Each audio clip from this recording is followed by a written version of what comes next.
Good morning, Bravo bosses, and welcome to I Take Bravo Very Seriously with me, your host, Dana. Today, we're doing something different where I'm going to give you an agenda for the podcast. Today, we are podcasting with Amber from Breaking the Rules Podclips. We are talking Teddi Mellencamp drama. We're talking Jessica Walters update on the Them Lala podcast. We are talking Jax versus Brittany on the Hot Mic podcast. We talk all the teen mom drama, and then we get into the Real Housewives of Salt Lake City this week. I hope you enjoy the episode.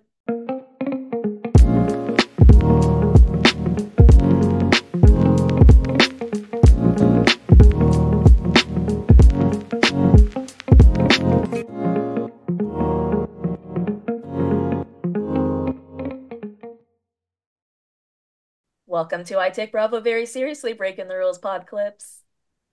Thank you. Glad to be here. Guys, this is my friend Amber. Follow her on Instagram and TikTok, Breaking the Rules Podclips. That's how you probably already know her. She has the best tea, the best clips, the best everything pretty much out there. Like everything that's going on in the Bravoverse and currently with Teen Mom. This is the girl. This is the one, okay? And I hate to give that to you, I do, because I'm the Bravo investigator, but you're a hard worker. You have all of the best tea, and I'm just so excited that you're here because we've only done one episode ever together, and I feel like this is your YouTube debut, right? Thank you. That was such a great introduction. I don't really plan to have the tea. You know this already. Yeah. Like, I definitely don't like post and like, give me the tea. I want the tea. I do an AMA and I get tea drops. It's weird. I don't understand it. I really don't. Maybe okay, you know how certain people have resting bitch face, right? Or they have a certain vibe. So maybe you're giving off, even though it's not physical because it's online, maybe somehow you're giving off an internet vibe of like, come to me with your information, like du moi, right? I mean, I wish I made the money that Dumois did. You will get there. Well, guys, so I started my Instagram account last July, so July 2023, and the intention of it was to build an audience to start a podcast. And I had still never done a podcast. I have listened to podcasts and everything, obviously, but I had never done one. So I posted an Instagram story, I want to say maybe August or September 2023, saying, hey, if there's anyone out there who would be willing to let me do their podcast, let me know. And Amber reached out, so she had a podcast, Breaking the Rules. What was it called at the time? Just Breaking the Rules? Breaking the rules, married to the Breaking the drama. Rules. Yep. Married to the Drama, which you do with your husband Nick. And we had never spoken, and I remember Nick had said to you prior to our call, like, you should probably talk to this girl for a few minutes or something. You've never spoken to her, and we're just going to go ahead and do this. And what were we were doing Special Forces because Yep. Tom Sandoval was on, and it ended up just going so well. I remember ending our first call with "I love you" on my end because I'm such a weirdo, and then I we just did remember that. right, and then we did the whole season of Special Forces. And a few weeks ago or a month ago, you came to visit me in Toronto, and that's just what's happened, right? And I'm always talking about this amazing community we build in the Bravo sphere and the Bravo verse and the fandom and the content creator verse and all of it. And I have to tell you guys, this is the best relationship that I have built this whole time. This woman, this person, you have been everything to me over the past year. You have just been my Agreed. rock, my supporter. Ditto. You've just been everything to me. I love you. I love you too. Ditto. I feel the same way. You know that you and I have the same type of humor. So Yeah. if you guys ever think about the friend or the person that you can go to, and no matter what you say, they are your sounding board. They're never going to judge you. They're always just going to be like, what the fuck? Like, what the fuck? That is you and I feel like Yeah. that is you and Well, I'm so excited that you're here because there have been some things I've been slacking on in the reality T-verse because I've just been, busy being unemployed. But you've been all I. up in Not for it. long. Not for long. And it's gonna happen for me. And it's fine. We're not gonna get into it because apparently nobody wants to hear me talk about myself. No problem, guys. I hear you loud and clear. But let's get into it because, we keep saying that this whole Teddi Mellencamp drama. So I did get into this a bit last week. Teddi Mellencamp, we know, has been cheating on Edwin with her horse trainer. That's about all I said. I didn't know too much about it except that he was married. But we weren't going too much into it because Teddi is boring. We've classified her as boring. But you made this amazing meme today with a great point. And tell us what your meme said. The meme was Edwin and Teddy like walking out with the luggage and stuff. Right. I felt like that was a scene that I missed on Bravo. And so the Hmm. meme is that picture, and it's like really like Bravo fans suck for taking that away from me, because I have never felt like she was boring. Like, I just want to stand behind that. You know this. I've always been a little bit of a Teddy fan, mainly because I felt like she was messy. And I feel like messy is what I like on my TV screen, as sad as that is to say. But that is entertainment. And we missed out on that because they labeled her boring. And so Bravo fired her. And now, like, we missed out on the biggest bigamy adulterous affair that would ever have fucking made our television screens. Y'all suck. That's what I said. That is amazing, right? Because like imagine, all those memes that are always like we need Andy and a camera, right? But Yes, that's what we need right now. I would yes, watch this, right? Like we all have boring parts of our lives, sure. And I don't think I ever classified her as boring. Okay, I definitely always like her on the podcast. I listen to yes. Two Teeth for her. I really enjoy her style. And so, except for that She one time, interviews well. she interviews well. She did betray me that one time by like reading something that I wrote on her podcast and then never retracting it and never giving me credit. Aside from that, I really do like her in that regard. And I wouldn't consider her boring necessarily on the show. I actually considered her more so awkward, like in the weird ways in Agreed. which Erica intimidated her. It was so obvious and fun to watch. You know what I mean? Like you could literally hear her cower, and things like that were kind of funny to me. So her boring nature also came with her awkward nature, and the awkwardness is what I liked to watch from a interesting perspective, or not like I Yeah, want to be Teddy or I want to be friends with Teddy. I mean, like that's interesting to watch, right? So yeah. tell us the tea. Tell us exactly what you know, because I guess all we know right now, or all I've told my listeners previously, is that Teddy had this horse instructor guy named Simon Schroeder, who's unattractive, who is married, and there was like a changing up of the stables in September of 2023, and Teddy and this Simon guy did the damn thing. So, what else is there? Because I know people have been literally reaching Well, out to you in the DMs from the what now? The horse community, is it? yeah. So there's a whole group of women that have like a group chat. But Hmm. I should start off by saying that I've known about this fair since September, and I think I even told you about it about a month ago. So Maybe. Maybe I I didn't know care I because told I thought it you. was boring. Well, yeah, I know I told you that Did you? I said her divorce is occurring because she's having an affair.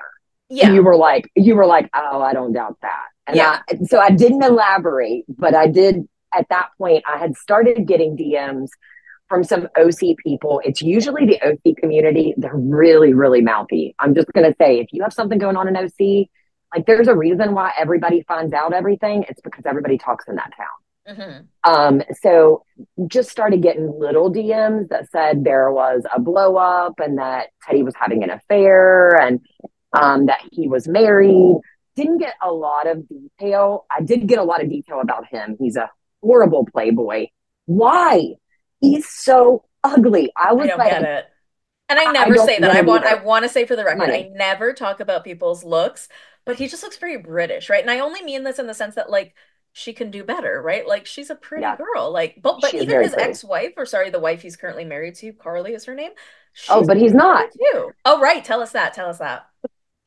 So, so anyway, so we started getting DMs saying that, and then I kind of wait. You know that I don't like to spill the tea. I'll kind of give some other people tea every now and again, but I don't like to spill it. I'd rather wait till it hits a podcast where we get like all of the nitty gritty, and then I Hmm. can clip it. So that's really what we do. And so I waited till until Dumois. I knew when she did that thing, where it said a Beverly Hills housewife, that riddle, that was her. I Yeah. knew it was her. I was like, oh man, here we go. So And who I had did been people listening to think the it was? podcast. Did people think it was Um, Tamara?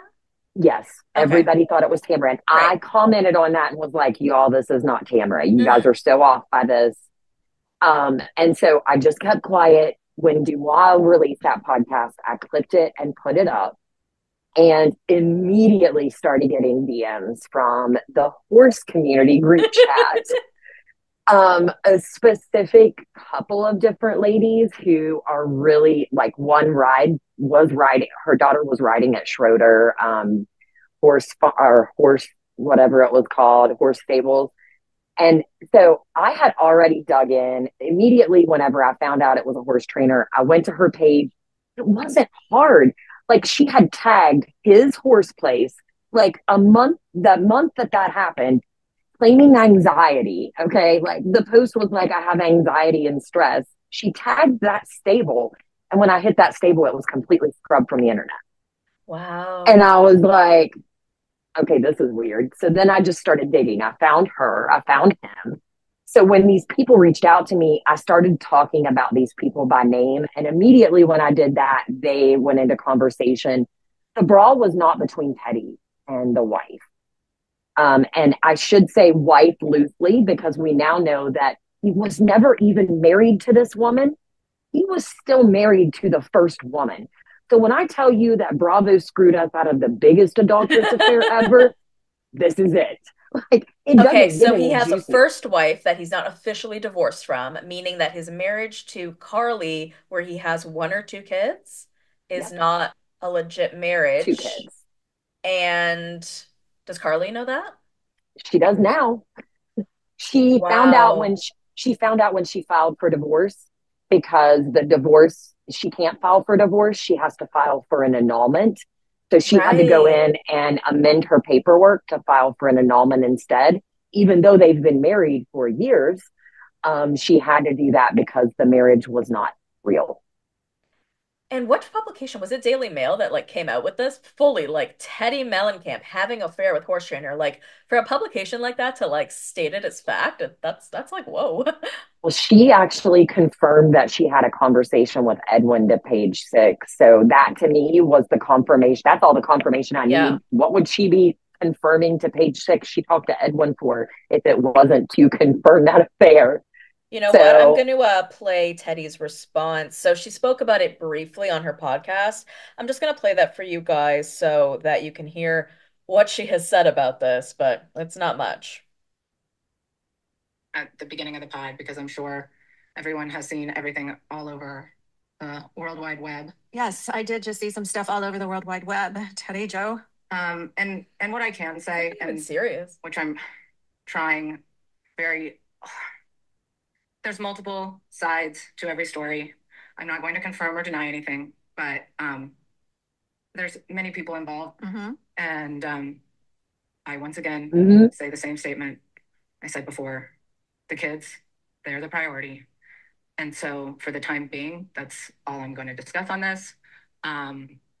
All right, and I understand, and I'm here for you if you want to talk about it in depth, or if not, or if you just need a friend. Yeah. So, I mean, we're moving along. I didn't want to get. Like Tamara hasn't known about this the entire time. Like, come on. Right. Totally.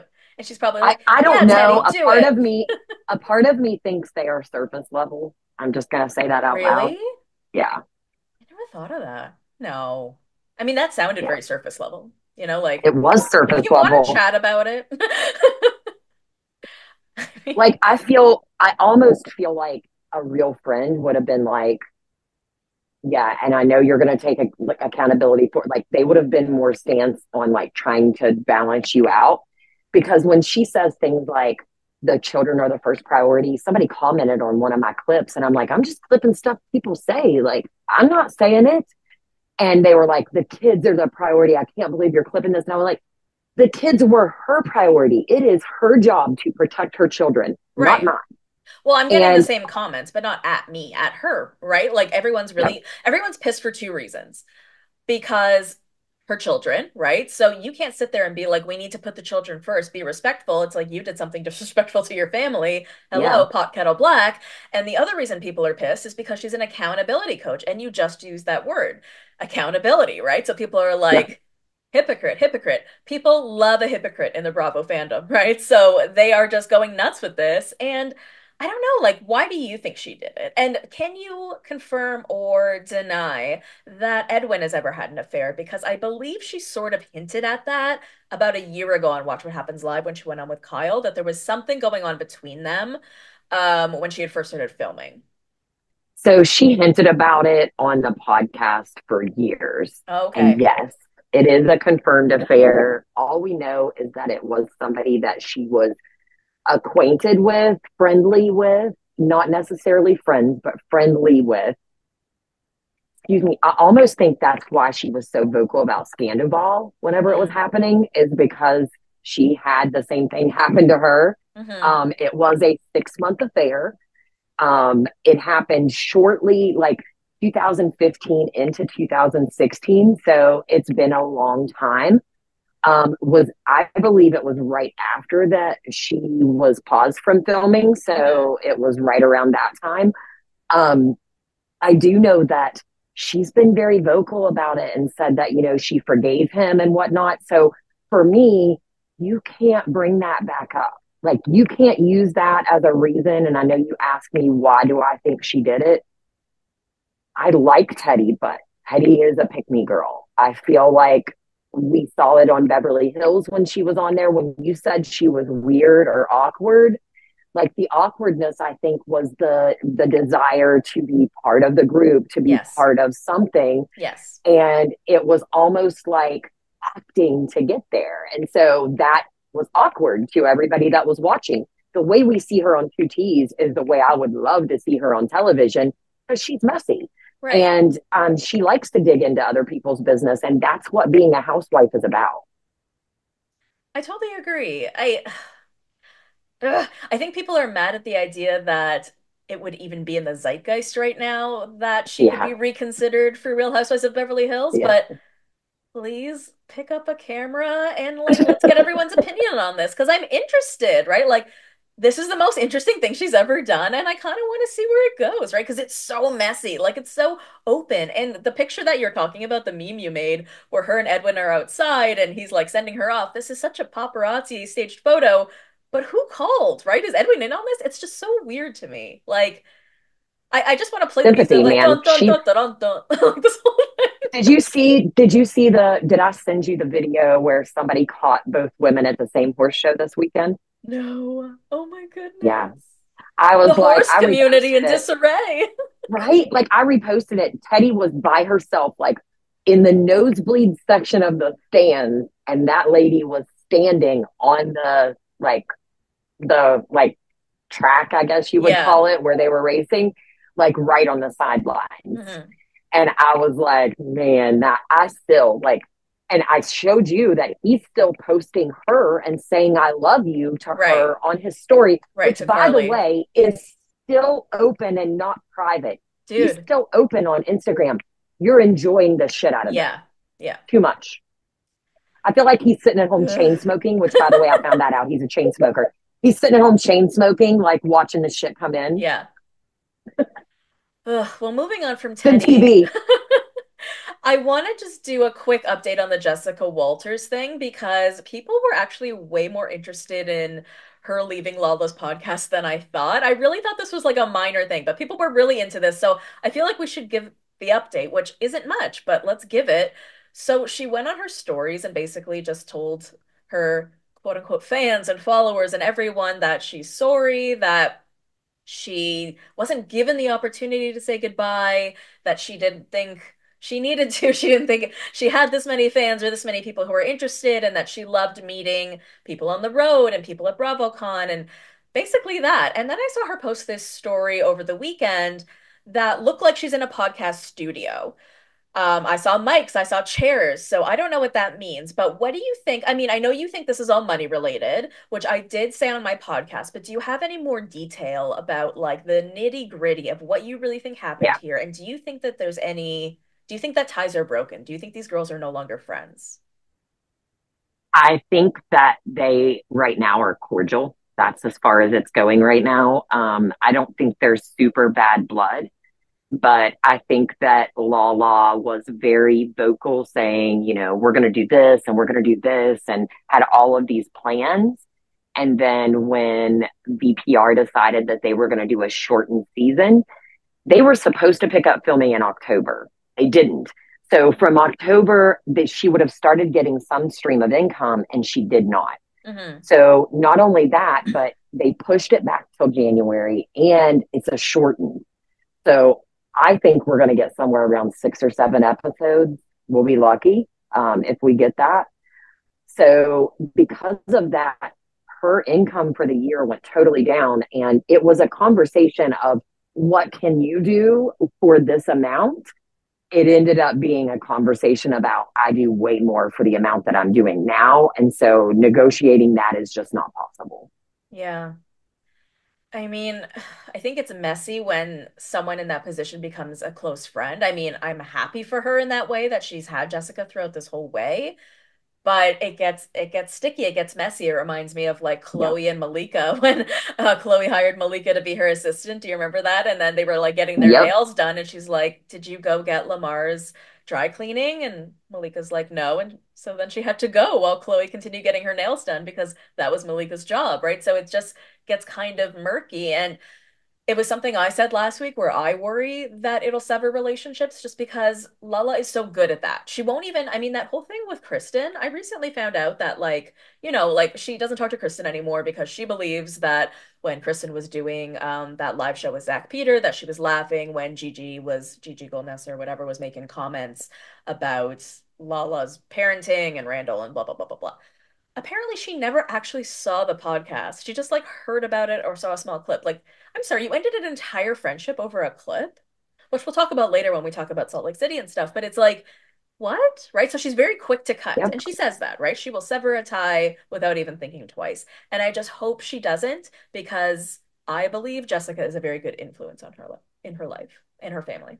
I think she's really upset about status quo. And the funny thing is that you shot yourself in the foot. She had every opportunity to bring Jessica on and let her do a farewell. And no one would have thought twice Mm-hmm. if she would have just did a farewell on the pod.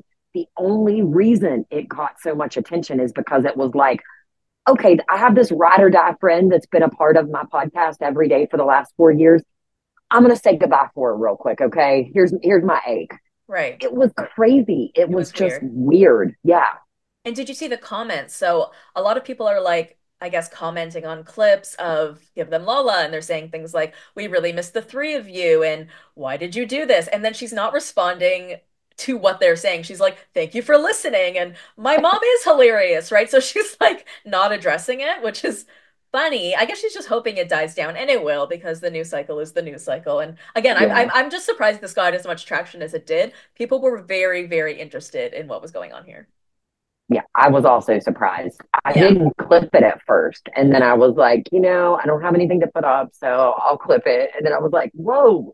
I think it got like 150,000 views on TikTok. Wow. Nuts. Well, so this past week, Brittany was on the Bravo Hot Mic podcast, and I did a whole separate episode about it. You and I both love that podcast, and it sucked because it was a paid podcast for so long, and we just found out it's now free, and it's like, ah! And it was like a whole 53-minute episode, which was great with Brittany. So I already recapped that, and then bum bum bum, 5 minutes later, Jax does a podcast on the Bravo's Hot Mic podcast. So I want to talk about that, but maybe in sort of a fun way and talk about like the differences between the two episodes. I actually believe that the Jax one was filmed first because when Alex Baskin said to Brittany, like, so, you went ahead and dated, you guys decided you can go ahead and date, but no one in the friend group, right? Like that was the rule. And Brittany's like, no, like we never had that. Why would we have that conversation? But Jax brought it up to Alex Baskin in his episode this week of the Bravos Hot Mic. So for that reason, I think he may have done it first. Not that it matters, but there was just a You lot of are like right. there was a lot of back and forth. So I would just want to play this clip first. It just gives a lot of context to the whole Brittany and Julian thing. So everyone will recall Julian is the guy that Brittany slept with, who is part of the friend group during her separation from Jack. So I'm just gonna play this clip of Jax explaining how he found out about that. Was dating Julian, and why was that so out of bounds to you? Yeah, I saw it on her phone. We were sitting in my house, and her phone was on the coffee table, and a message popped up.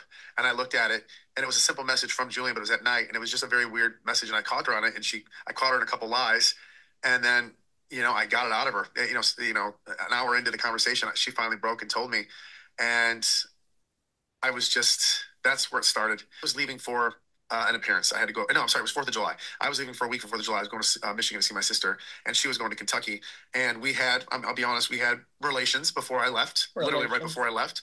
And, you know, things were looking good. Things were looking great. I come back home and I said, hey, what do you think about moving back? And she said, yeah. And then she was upstairs cleaning, and I just saw the iPad, and she was still talking to Julian and sending him pictures, like naked pictures and pictures of my son. And I was just like, I lost it. And that's where that was my bottom. That was where I hit the bottom of the barrel. That's where I just saw red. I kind of had an out-of-body experience. I'm not going to lie to you. I went crazy. I threw furniture. Luckily, thank God, my son was upstairs. But that was my breaking point. So he says there that, you know, we heard about this all summer, right? We were getting like tea left and right. And we heard that he went to rehab, that it was during filming. We heard about the Julian thing. But honestly, I did not think, and I maintained until this episode came out, that that wasn't the catalyst that sent him to rehab. But it is because he said it, right? So he says that there was an intervention with all of his friends. Tom was there, and they said you have to go, including Ryan Revel, his manager. Um, I don't know if we're ever going to find out why he was there, but it's interesting that they're allowing us this much into it.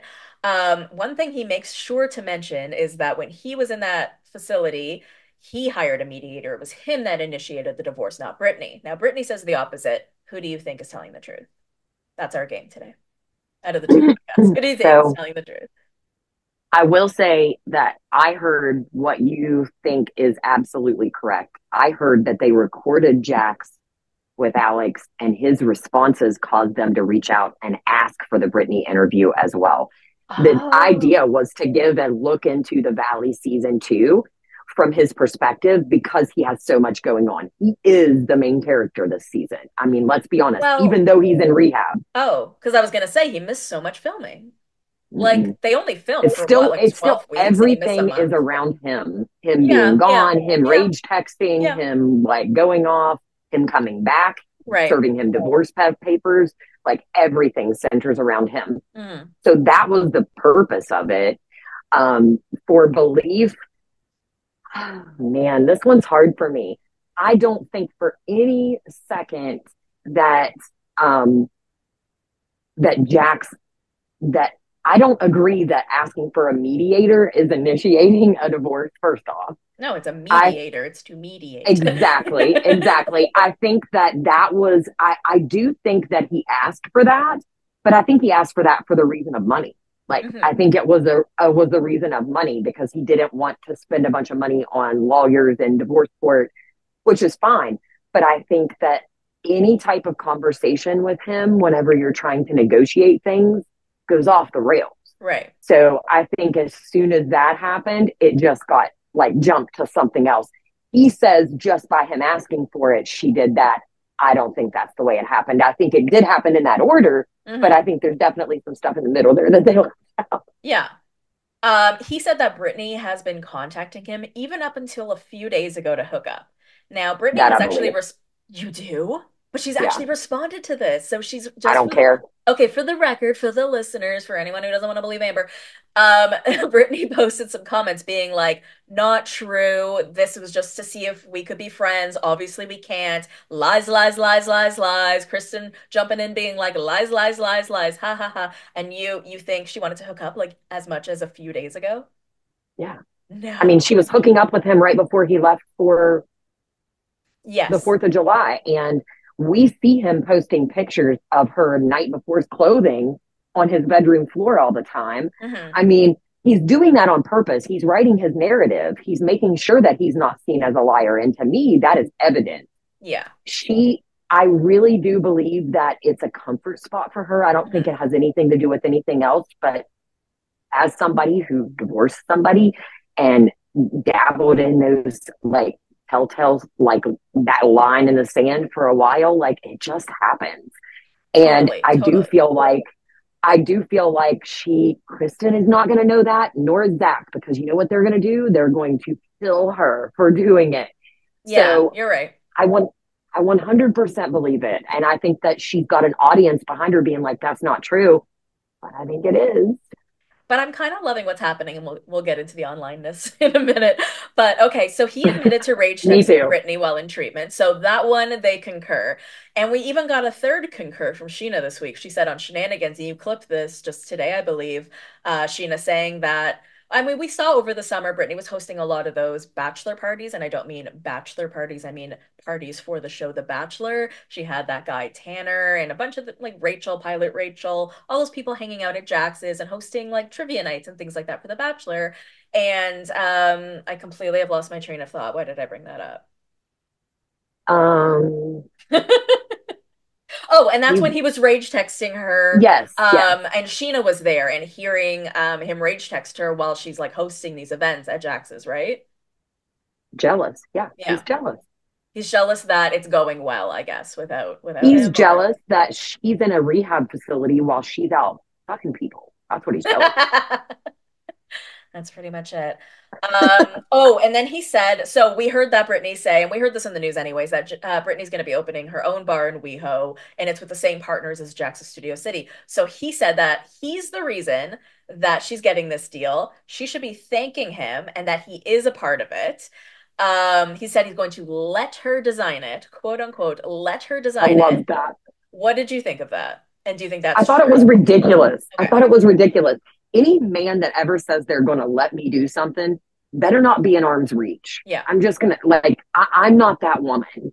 I think that's the way he's always talked to her and about her. And she's just put up with it. So he has to get into a way of speaking. And she's kind of starting to really call him out on it publicly. Yeah. I mean, we all know he definitely says, I feel like a lot of times it's not that he's downright lying. He likes to stretch the truth. Like he starts talking and it just keeps coming out of his mouth. And he twists things a little bit because as he's saying things, people's reactions might be why he's doing that. Yeah. I mean, I can imagine if I was standing there and he was telling me these stories, I would be like, you're happy because your son was upstairs? Like, I would have been like, and I really wish that my son would have not been in the house. Like that, he wasn't in the room, but my whole thing would have been, he would have not been in the house at all. That was new information for me. I didn't know that he was throwing chairs around. Like, I didn't know there was like actually something physical and that Cruz was in the house. Like, I knew that something big had happened and that production had gotten involved and that everyone wanted him to go. But yeah, I didn't think there was like something physical. And I hope like it was just like a chair and like, you know, like I just hope no one got harmed, obviously, in the making of Jax Taylor. Him throwing chairs was probably the better scenario in my head because I don't know if I told you, but I was worried that drugs were left around or something, you know. And I mean, I'm not saying he's a drug addict. I think he dabbles in some stuff. I think they all do. I just think for him, not a good, he's not able to control his emotions in that state of mind. So he ends up doing more harm than he does good. Yeah. He said, well, we started with this where he said that the whole no dating in the friend group. So Brittany said that wasn't a rule. Jax says that was a rule. Do you think it was or wasn't? Who do you think's lying? I mean, I can't imagine her being okay with him dating somebody in the friend group. No, but just having the conversation at all, I guess. Like he's saying we had that rule, and she's saying, why would we have that rule? How would that ever come up? Is that rule not fucking given? Exactly. Why it doesn't need to come up in a season to make it like the storyline. It just is. Like that should be a fucking given. Like if we split up after a 10-year marriage and a child, don't fuck my friend, okay? Yeah. I mean that's my favorite line of all time. Okay, the really confusing part for me, and we saw this throughout the divorce over the past few months, just in seeing divorce filings and documents and stuff, it looked like he was giving Brittany full custody. He mentions that in the Hot Mic episode, but he's saying it as a positive, and I'm confused. He's saying, no, of course, that's his mother. So she gets full custody. Of course, that's what normally, like he's saying it like that's what normally happens. He just wants medical, which you can't have if she has full custody. And there's no reason, I'm not like disagreeing or agreeing, I'm just saying there's no reason why you can't have split custody. He's just saying it in this way as of like this is just sort of a given and everybody does this in a divorce, and that's just not true. See, I took that differently. I took it as he thought that originally when he was filling out the paperwork, but now he's understanding because she kept Cruz from him. And we know that because because Brock talked about it on the podcast. Remember, Brock was Yes. like, well, she decides to keep him from him one week and then he picks him up at school the next. So we know she's kept him from him. So I feel like that kind of tells us a lot. I do feel like he is only cares about being part of the medical discussions and decision making and being a part of the school discussions and the school decision making. I think when you take a stance like that as a father, you're really stepping back and saying the mother is doing the primary raising, which she is. I mean, let's be honest. I think she is. So I would think the two of them should be able to come together on that. So if he's not lying, there should be no argument there, and there should just be a line drawn in the sand. You can do an amendment where she gets full legal custody, but decision making for those specific points is left aside with his input. So you can add an addendum like that in the divorce decree. But I will say it is going to get tricky as she gets additional children. And, you know, they could be going to the same school or something, and he's part of that decision making. We all know that I love Jax. Jax is great TV, but we all know he likes to fuck with people. Like, I feel like that would be like a reason for him to fuck with her, like later on in life or something. No, totally. And, you know, I'm thinking now about the medical, because back when season 1 of The Valley started, we were sort of getting signs that Cruz was maybe delayed in some way. And we, as in the content creator community, were under the impression that the initial strife between Jax and Brittany and what led to their divorce was mostly the decision making on medical around Cruz. So now that I think about it, I feel like that's going to continue to be a contentious issue for them, because I understand that he wants medical, but they don't agree on the medical. You know what I'm saying? So or haven't you felt that way? No, I do feel that way. And I think that it's all about like understanding a diagnosis. Right. And for somebody with bipolar, that's like he put everything right now. It's the only thing he has left. So that's the only thing he has left. And when he mentioned that Cruz has not been to his new place, that Brittany wasn't comfortable with him coming there, that really broke my heart. Like, me too. And I thought it was strange though, because he kept talking about how he kept offering to help her and I'll take him. What do you mean, take him where? Because I mean, we're not in that marital home, so we don't know what took place. Like, I totally understand that. But if he's good enough to come stay with him at your home, you have to let go of that stupid pretense about him being in a different home with that man. And he may see another woman. Like, you got to let that go. And I feel like because she's still sleeping with him, she's not letting that go. Yeah. Well, the last thing he said that's sort of in contradiction was Brittany was sort of pissed that he moved in with Schwartz, quote unquote, next to Schwartz, because she had paid for an Airbnb up until October 31st, and that he knew that, and that they have this paid for home. So it was basically putting her out for several more months. He's saying he did not know that she had paid for an Airbnb for 3 months ahead of time, and that he thought she was paying month to month. Who do you believe? I mean,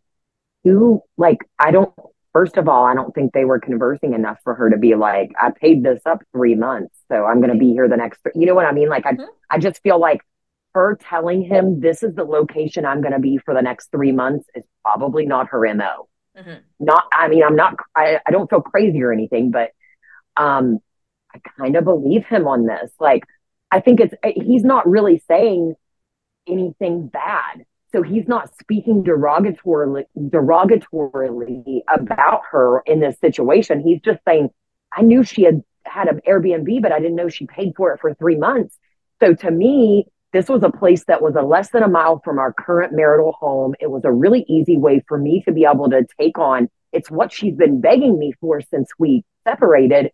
And I just, as a single man in a rehab facility, he really is being harped on about making his own decisions at that point and standing in his cell and, getting away from being in that relationship where they made decisions together as a front for the child. Yes.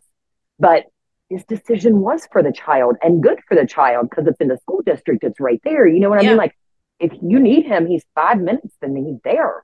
So I felt like if you paid that up, I mean, if she paid that up and told him, like, I kudos to her, but I don't know that I believe that. I think it's possible that she told him and possible he wasn't listening. I'm just saying, it's possible, right? Very My dad is possible. never I do that. listening. I tell him things constantly and he is just blank as a wall and not listening. So Me. just saying. Well, so after this podcast episode came out, Brittany was pissed, and we've already talked about a few of her responses that she's made online, but Zach and Brittany were sort of all over my page as well and saying things. I was like, oh, she's starting, meaning Zach, and he's like, I never stopped. And Brittany's like, my boo. And they were just like writing all over my pages, going crazy. Loved And it. they're somewhere right now. It looks like they're on vacation with Luke and Kristen and Zach's boo. And is anyone else there that you saw in the pictures that you can think of? There is another guy there. His name is James, and him and I are actually friends. He's in Is the he? Zeitgeist. Yeah. Okay. He Oh, I think he I have seen him in the pictures. I think I know who you mean. yeah, so he was actually doing the bowling and the basketball with Brittany in the stories the other day. That's who that was. So it looks like they're I on some slid kind up of on trip. it. Well, Yeah. I slid up on it and I was like, so am I going to see you in the valley this season? He goes, God, I hope not. So, super nice guy. Him and I connected because he has an Australian Shepherd, and I was like, oh my God. And he was like, oh, Well, I mean, I love that she's still here for it. Oh, and then she posted a story as well where she was like, ooh, I can't wait till I record my podcast episode next week. So I know we're gonna get something good. And like, is this stupid? Yeah. Is it immature? Yeah. Is it very high school? Yeah. Am I here for it? Of course, right? Do I want them to keep going? Absolutely. Please. I yep. don't I just love this. I'm so into it. And even if it is all for promo for, oh, when do you think the show is coming out? Do you think it's in January?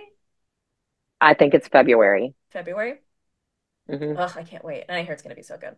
Okay, let's talk a little bit of teen mom drama because you have become the queen of teen mom, I basically. And don't so even much is know going how on that in that happened. zeitgeist. So I talked about this a bit where I had mentioned, I don't know, guys, maybe 2 weeks ago about the podcast Baby Mama No Drama ending. This is a podcast with Kaylin Lowry and V Rivera. They decided to end it, and I got this information from you, and I posted some clips from that you had posted as well. Basically, what had happened was Kaylin reconnected with her old friend Becky. If you know Kaylin, you know that she is a difficult person and she has a lot of friendship issues. So this was like one of her reconnections with like an old friend. Don't really know what happened there. But in their conversation, which was on their podcast, apparently Kaylin sort of outed Isaac, or that's how Joe took it. Joe is Isaac's dad and V's husband. So because of that, V felt like she could no longer do the podcast because she felt she couldn't be true and fully honest because Joe was uncomfortable with certain things being open, and it sort of has snowballed from there. So why don't you sort of take it from here? So the podcast ended and then, right? There's just been a lot of Yeah. stuff. So Kale's been all over our page in the last 24 hours, just kind of commenting back to fans. She really did her transparency podcast. She did it on Barely Famous this week, her personal podcast, but she did bring in Lindsay Chrisley, which is her Coffee Combos partner and From the co-host. Chrisleys. She brought her, I think she brought her in because Lindsay was pissed about Baby Mama No Yes. Drama podcast when it started. So Yes. I think that was her way to bring her in to have that conversation. Kale says that it was not about what you said, which I totally disagree with. I just feel like this was the straw that broke the camel's back. I think Especially now they've that we know been, more. Yeah. yeah, I mean, I think they've been in a business relationship. Basically, she said, we're in a business relationship. We're not friends. We're friendly. We're not even co-parents. She really said V has never been a co-parent. She Mhm. said that when things happen with Isaac, she doesn't want to step on her husband's toes. I mean, this is like the tightrope that every step parent walks. But I thought whenever we're women, we know ways that we can talk to our husband. It just makes me really, really question what kind of a dickhead Joe really must be behind closed doors. I'm just going to say that out loud. Because if you don't feel comfortable expressing your own opinion and being able to have that conversation, then it's going to get bad. Yeah, that seems strange. I'm I'm losing my AirPods, so just hang on a second. Okay, well, I'll fill in on something because I just started doing a little bit of digging and I was listening to some other episodes. I even listened to the first episode of Baby Mama No Drama. And in that episode, V is saying, we know each other as co-parents. Joe doesn't tell me certain things because he knows, Kaylin, that you and I are very close friends. We became a very close after you left Javi. I mean, I have quote after quote after quote that I could play to show that they are close. And when you're listening to the episode with Lindsay Chrisley, it's very interesting to hear Lindsay's perspective because, again, I didn't know that she was mad about it. And the reason that she was mad about it is because she's like, this is a fraudulent podcast. And her reasoning is because you guys have never co-parented, and this is something I have always known on the back end. Now, me as a viewer, and I'm a pretty like avid Teen Mom viewer, I thought, I mean, then again, we haven't seen, Kaylin has been off the show for a little bit, so we haven't, known exactly what's been going on in her day to day. But that being said, I thought her and V have built this amazing relationship over the years, have had this amazing bond. She was at their wedding. There's so many pictures of them as like a whole blended family that I thought they were doing this podcast as co-parents. That being said, I've never listened to it, because I'm not a parent, so I didn't really care to listen. But I thought they were doing a co-parenting podcast because they are such amazing co-parents and friends. And Lindsay is saying that is fraud. And Kaylin is being like, yeah, I agree. But her explanation for it is what kills me. She's like, I just thought that because we were friends. Sorry, I just thought that because we were friendly, that means we were friends. Therefore, we were co-parents. What? What? You don't know what the word It doesn't even make means? sense. It doesn't make any sense. That's her way of justifying the fraud. Okay. Like the amount of fraud that like every guest they had on, they like explained themselves as like best friends. We're such good friends and we talk about everything. Hale, so Vibin' and Thrivin' is a podcast by V, which is also on Kale's network. Kale has her own podcast network, kind of like Foul Files, like Nick Fowl does. Is that what it's called Killer. Oh, Killer. Okay. Yep. That is her podcast network. And so Vibin' and Kinda Thrivin' is there. But they posted a old episode, a rerun last week. So I'm questioning, are we even going to keep getting this podcast, or is she trying to shop a deal with another network to get the fuck away from Kale permanently? Because that's what I'd be doing. Yeah, for sure. Like, you can't have that person be your boss, basically. Right? Like, you have But this really, all I got, it made me laugh because all I got from Kale's whole transparency podcast was the whole fucking podcast was V's idea to begin with. Yes, that's from day exactly one, what she said. Name, idea, everything, V's idea. Yeah, but she's not putting two and two together that she's being a hypocrite, because then she goes throughout the episode saying, V has never thanked me, Joe has never thanked me, Javi has never thanked me, Lauren has never thanked me. For what? Getting pregnant at 16? And then what? And then technically, doesn't Joe's sperm contribute to that as well? I was like, nothing happens without that egg, dude. I get it. Joe had to contribute. But like, people were like, that contract wouldn't have happened, because I'm like, MTV fed all y'all. Like, that's who you need to be fucking thanking. No one else. Yeah. Isaac and MTV, because those two things are the only reason that happened. Exactly. And who knew how it was going to turn out? I remember when Tyler and Caitlin were initially filming, they thought it would be a quick documentary because, what are their names? Brandon and Teresa, who are now the adopted parents of their child, they agreed to be in this quote unquote documentary because they thought it was going to be a one-off, right? They didn't think it was going to be this hit series. So it just happened to have taken off. Caitlin happened to have been early on in that. But I do believe that they've built their own brand. And that was the other thing that Kaylin was upset about. She was upset that she feels that now that Becky is now podcasting with Kaylin, that the fandom feels like Becky is reaping the benefits of V's, what do you call it, fan base. But Kaylin is saying, no, V's fan base is from me, from Teen Mom. But on Teen Mom, they were on very different sides, right? So I feel like you weren't a V fan and a Kale fan. You're probably one or the other. Correct. All right. Yeah. I mean, I like V. I like V if you listen back to the old podcast episode, she's funny. She says some really salacious shit sometimes. And granted, I think Kale's funny. I don't really like Kale, but I enjoy the shit out of her podcast. I listen to Coffee Convos like religiously. Like Do I've you? always listened to Coffee Convos. I kind of had like a thing with it when it first came out and just have always kind of tuned in. Hmm. I was surprised whenever, like, I guess she said that V expected her to bring her pregnancy announcements to Baby Mom and No Drama.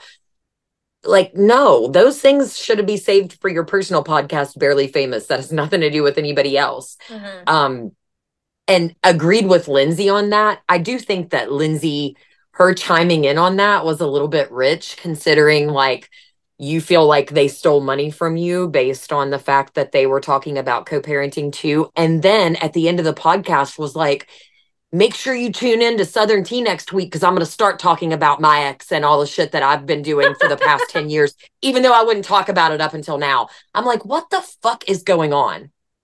By the way, as an aside, guys, follow me on TikTok at the Bravo Investigator, where I do these little true crime TikToks. One of them is on the Chrisleys. Love It's it. one of my favorites. So it's basically I'm giving you like a 90-second true crime story in a rhyming format. It just reminded me because Lindsay Chrisley's part of it. But that story even goes, I mean, the Chrisley story goes even further when it comes to Lindsay, and let's not get too far into it. Yep. But I just want to mention that Daddy Chrisley, whatever his name is, Todd Chrisley, he like accused his daughter, Lindsay Chrisley, of like Of sleeping turning with him in. Robbie Hayes. Oh, that too. But Yep. sleeping with Robbie Hayes from The Bachelor, who's the only famous Yep. person I ever met until a year ago. I just saw him walking on the street in Toronto. Robbie Hayes and what was the other guy? Josh Murray, both from The Bachelor. Yep. He accused his own daughter of cheating on her husband with both of these Bachelor men. Like, that's my daddy. That's a whole thing. So we'll get into that another time. But let's get into the Real Housewives of Salt Lake City. Did you get a chance to watch last week's episode? You Yeah, did. always. So we're still in Palm Springs, and I just thought the whole part where John is trying to solve the women's problems, where we're all sitting at the table and the women are still fighting about this Alibaba thing. And I'm not going to get into it. I know you are so deep into it. You have a relationship with Dana Wilkie. You have a relationship with Adam Newell. Bravo Babe is now involved too.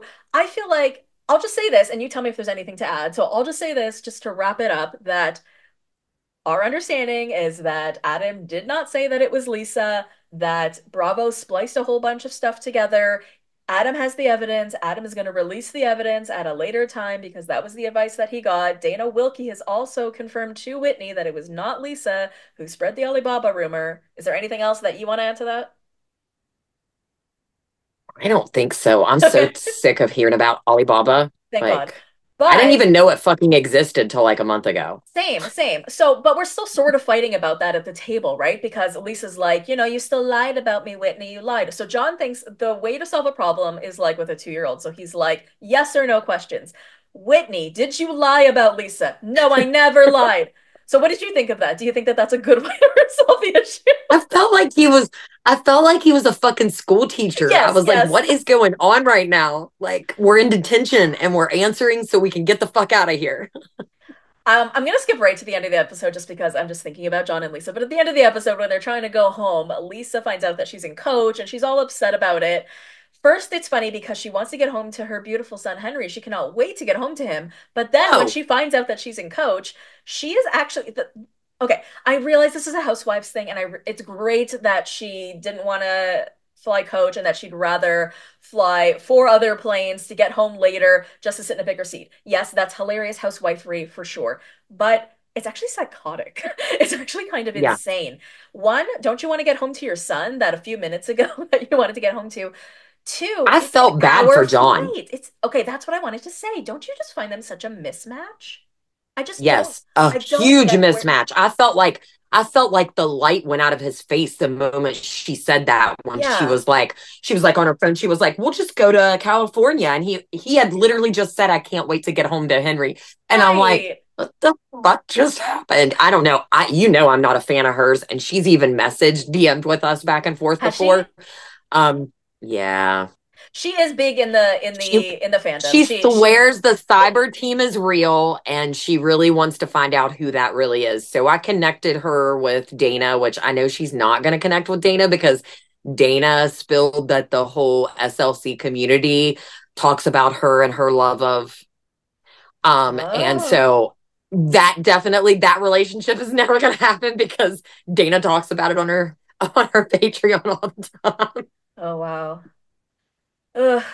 I just find it So interesting because in the last episode, I think when Lisa was having lunch with her sister, she was talking about how codependent she is with John, and I just can't picture it. I just don't see what he sees in her, and I don't see what she sees in him. Vice versa, right? Like they just have such different personalities. She's so emotional. She's so much.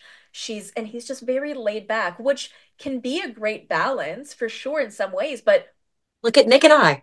Nick and you, I don't think you're a lot. Like you're not like that in any way. Yes, Nick is very laid No, back, no, but but not we're to a opposite. fault, Yes, right? I just feel like I can't. I don't. I don't get it. I don't get them as a pair, right? I just don't get it. All I right. I just agree. wanted to say I that. completely agree with you. So you got no qualm from me. Okay. There was also that scene that I just. How do you feel that they keep showing us Are these you scenes going to of talk about pairing? Bronwyn and her husband? Because Okay, it's sure. fucking weird. Okay, we'll talk about Bronwyn and the Todd father. Do you think he's evil or do you think he's just a crotchety old man? I'm not I sure. think he's just a crotchety old man. Okay, okay. Because I'm at the ripe old age of 41, already starting to feel those aches and pains. And I'm very much in the way of like, if I'm not home by 8 p.m. or if something is off of my schedule, I will become very crotchety. And I think that's just, I think he was hanging out with people that were younger than him. He didn't want to be there. He wasn't having a good time. The arms crossed, all of it, right? It was just giving, my grandpa wants to go to bed. That's what it was giving. I just like seeing the preview for next week and how they Mm, sit down and talk. It just made me uncomfortable. It makes me uncomfortable to think that she seeks that approval because that's what she's doing. She's seeking that approval yeah. from him 24/7, and she is literally robotically going through life to please him. And that just makes me sad. I guess the money is worth it to her to be that Stepford wife because that's what I feel like it is, Dana. It's a You don't think she Stepford loves wife. him? You don't think she loves him for real? I think it's a daddy love. I guess we don't even know like if she has any like daddy issues or anything like that, but it's weird. Like there is a weird tension like Meredith mentioned, right? Where she'll make these jokes about their relationship, but I don't know if it's a weirdness because like Lisa and Ken would do that, but maybe we knew them better as a couple. Like I feel like we don't know you Yeah, well but enough for you to make those jokes. uh so didn't Paul and Adrian, and look at That's them. true. Oh my Like God. that's who they remind me But of. that was so obviously awkward. But again, no, you're right, because that all happened in the first season, and we're like, are they kidding? Or Yep. do they hate each other? Because it seems like they hate each other. So we can't tell, because if you think about it, besides Lisa, she's sitting at an anniversary table for her and Todd with a bunch of strange couples, right? Like none of these people are close to you. So neither are we, Mhm. right? So we don't know your relationship. So it feels awkward when you make these jokes about like, oh, I really stuck around a long time, or I really hate this one, or this and that. Like it's are you kidding? I don't get it. Is it a joke? I don't really get it. So it's just it's weird. I in that moment at the table when she did was doing that, it takes me back to he dictates who she is, and in that moment she didn't know who to be. What did you feel about when he like shut down that conversation about Gwen? Um I just, it reminded me so fucking much of Tom Girardi. I Right? cannot even tell Right? you, like Yes. Thank you. the dinner with Lisa Vanderpump and Ken Todd, whenever he was like, now Erica, shut the fuck up. And he didn't say that, but it was like too many words. Yes, Shut the yes. fuck up. I'm talking. Like that's, Exactly. it was That was spot the on the energy for sure. same thing. Ugh. I mean, I don't know how you feel, but for me, regardless, Bronwyn has definitely given us a lot this season, and I've really like enjoyed her as a housewife. The one thing I am confused on is this whole strife with her and Lisa. Now that it's gone on this long, where it seems she just keeps wanting an apology from Lisa, I think we need to move on from that. But I think we're not getting it because Lisa does. I mean, Lisa says to the camera, like, I do think Bronwyn is two-faced. That's why I feel like I can't apologize. I get where Bronwyn's coming from because she feels like everyone's sort of on Heather's side when Heather has sort of made her bed, and I feel like Heather has made a stupid bed. Like, you've Yep. not missed out on this trip, Heather. But do you think Bronwyn's two-faced? Like, do you think it's that? Like, I don't think she's two-faced. I think they're all two-faced. I guess I that's think they're all probably true. two-faced. You're right. You're probably right. Fair enough. I mean, if you're not, then not going to be good TV. I mean, Yeah. the whole point is for you to say something to them whenever you're with them and then to get in your confessional and say something entirely Yeah. different. But it was so funny to see John in his confessional being like, it's like Lisa coughs and she's in trouble. And then she looks over here and Oh, she's in trouble. It's like, John. I cannot. John. Is that what you were I told? feel like that is like exactly, that is exactly what Lisa is telling you and you're repeating. Because he's the Stepford husband. I almost think like if you got Bronwyn and him together, it would be like short circuit robots that Exactly. like ran into one another. Yeah. Ugh, okay, but what I did want to talk about was the sad scene. And I'm just curious your thoughts on Bravo showing us this stuff with Mary's son. We know that he's currently in rehab. We know what this is, but I feel like what we're watching is the preliminary stages of that. Thank you for showing us because I'm sure there's lots of people who can understand and relate, but at the same time, it Yep. feels icky. It's also giving me, I don't know, again, if you were an avid watcher of the Kardashians way back, but it's giving me Chloe and Lamar vibes when Chloe would talk in her confessionals about what was going on with Lamar in a very cryptic way without saying he's on drugs. You know what I'm saying? And that's sort of how it felt with Yeah. Mary, where she's saying he's going down this long road. He's going down this road. There's probably something I can do. I need to help him, right? But she's not saying what the thing is.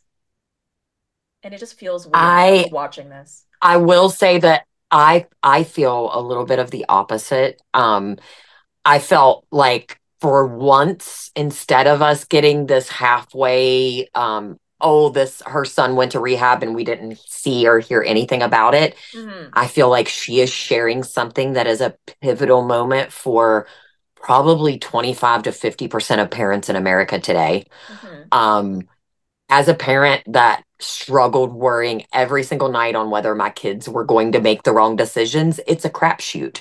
Yeah. And I don't know if you saw, but somebody did a TikTok where they zeroed in on the background of that scene, and there were torches and drug paraphernalia all over the tables and all over that room. And so I think for me, Mary was really clueless. And I think that is a perfect example. And I almost think that's what they're showing. And she's allowing them because she is at a point where, I mean, her confessional was, I feel like I'm losing him, like I've lost him. And I Yeah. was like, you absolutely have. You lost him to the drugs at that point. And so it's like for me, Mary is probably my most improved and most excited returning housewife I've ever had. I didn't think I could ever forgive somebody for not coming to a reunion, but I feel like her her whole demeanor, her humor, it is what has carried me through this entire season of Salt Lake City. Nick in along with me. Like we rewind it and listen to her little quips because they're so damn funny. Like she's on it. Hmm. And on top of that, going through the worst thing in her life with her family Right. because he's not even there to help her. So she's going through that alone. Right. And I don't know. I feel like there's a lot there. I was talking to Nick about this last night. I feel definitely more like sorrow and empathy toward her than I ever did. Just thinking back at her being in an arranged marriage, because that's what I'm going to call that, an Yeah. arranged marriage with a relative to keep this like legacy going. So I don't know. I look at her a little different these days in the last like 2, 3 months. I like your perspective. I like that. Thank you. Thanks. The last thing I wanted to talk about was something that sort of keeps coming up, and it's us, right? We, as podcasters and as content creators, keep showing up in these episodes. Specifically, this came up with Sean and Angie, where they were saying, or sorry, Meredith is saying that Sean was making comments about Brooks and how Meredith was using Brooks's sexuality to victimize herself or something like that. And this is because they saw this as a headline from Reality or Reality Blurb or one of those places. And this was Yeah. based on a podcast that Sean did. It was David Yontif's podcast, Behind the Velvet Rope. Now, I haven't listened to it, which is my point, right? Meredith and Seth did not listen to it. And I feel like this is becoming a common occurrence that we as podcasters and content creators are coming up in the shows, which at first I thought was kind of cool. But now I'm noticing it's coming up in a way that one can ruin us because it's saying things that are inaccurate. And two, it, it sort of comes back even to the Lala thing. Like, how are you guys making all these decisions based on something you didn't even listen to? Or Tamara, right? Like, you said this on a podcast. You didn't even listen to the Yeah. podcast, right? Listen to the podcast and don't be like, proof, biatch. There's no proof. You didn't listen to the podcast because, again, I didn't listen to the podcast, but I listened to, she's speaking with Emily Hanks. She listened to the podcast and she said that David Yontef, the host of said podcast, was the one who was framing the question that way, which is also Started what that happened, call. which is Yep. also what happened with Ryan on the All About the Real Housewives podcast. The hosts of that podcast were more so being like, isn't Tamara this, this, and this? You know, like, if you're going to just make a decision about somebody or to get in a fight with them, at least have all of the context, not just a headline. Yeah, I agree with you. I do think that they run with a clip. They don't care what it says. Mhm. It's more about clickbait to Yes, me. clickbait. I've noticed. And I don't worry as much about them like taking it and trying to make it something that it's not, simply because I feel like that's been happening with media since the Stone Age. Like, they grab what they want from it and they'll create a clickbait story out of it. We know a few like podcasters or creators that literally do this for a living. And to me, it makes your fans, I mean, you've seen the fans of these folks as well. It makes your fans not trust you and not trust the stuff that you're telling them. So, I mean, I think it just depends on what type of brand and crowd that you're grazing or brazing, bringing up, so that I want my people to count on me and trust me in what I'm saying to them.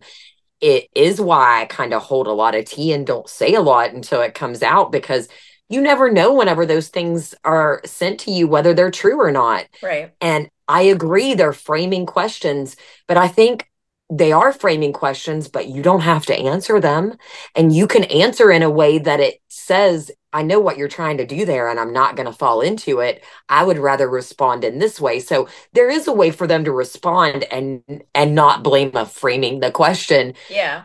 So I feel like none of them are off the hook, but I agree, like, don't bitch about it on the show if you didn't even really listen to it. Like, if you didn't even take the time to listen and you only read the story, like when they brought it up, they brought it up from a page 6 story. And that's like the telltale sign. Like, Right. You're not bringing up the damn podcast. You're bringing Right. up the page 6 story about it. It's dumb.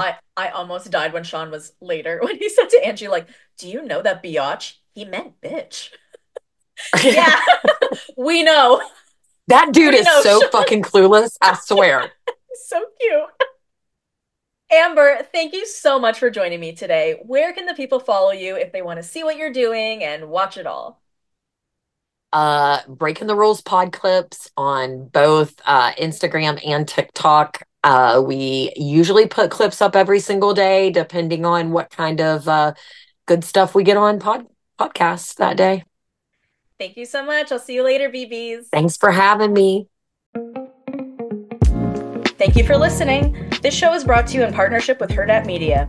If you want to listen to this show or any other episode, you can do that on Apple Podcasts, Spotify, iHeart, or wherever you get your podcasts. Subscribe to Hurrdat Media's YouTube channel to watch my full-length video podcast episodes. You can follow me on Instagram at I Take Bravo Very Seriously and at The Bravo Investigator. You can follow me on TikTok at The Bravo Investigator. Head to buymeacoffee.com/I Take Bravo Very Seriously to buy me a coffee. Join the Patreon at patreon.com/I Take Bravo Very Seriously for 4 extra mini episodes a month, early episodes, ad-free, Q&A, and exclusive access to bonus content. If you enjoyed the show, please leave me a 5-star review. Love you, BBs. See you next time. A Hurrdat Media Production.